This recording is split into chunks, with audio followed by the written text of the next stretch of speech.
आपल्याला मोठं करायला जन्माला आली की आपलं लहानपण दाखवून द्यायला जन्माला आली, असाच प्रश्न मला बसावी पडतो. अशी घटना तयार झाली. या माणसांनी ती तयार केली आणि ती तयार केल्यानंतर ती रुजवली गेली. ती कशी रुजवली गेली मी तुम्हाला एक प्रसंग सांगतो. नेहरू पार्लमेंटमधले बसलाय सारखे. विरोधी पक्षाच्या प्रत्येक नेत्याचं प्रत्येक वक्त्याचं भाषण ऐकायचे, त्याच्या नोट्स घ्यायचे. आपला मंत्री उत्तर देताना चुकला तर तिथंच त्याला बसवायचे, खाली खाली बैस म्हणून. खरं उत्तर हे आहे असं म्हणून ते स्वतः उत्तर द्यायचे. आपल्या मंत्र्यांनाही शिकवायचे, विरोधी पक्षाच्या लोकांनाही शिकवायचे. असे घटनेचे कायदे रुजवले गेले आहेत. ते कायदे झाले आणि लागू झाले असं झालं नाही, ते रुजवले गेले आहेत.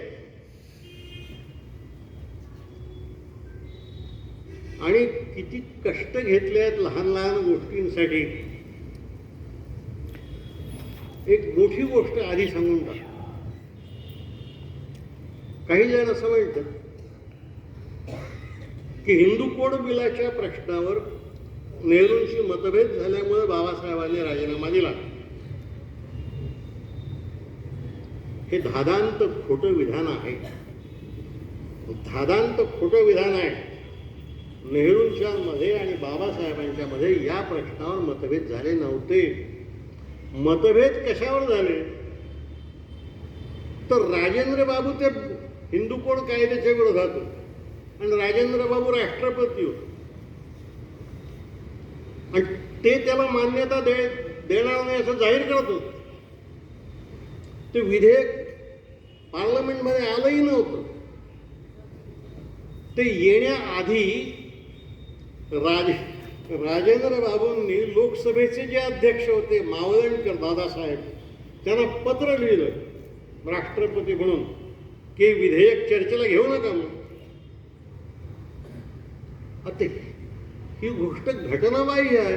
राष्ट्रपती अगदी आताच मुर्मू सुद्धा त्या बाई लोकसभेच्या सभापतीला असा आदेश नाही देऊ शकत.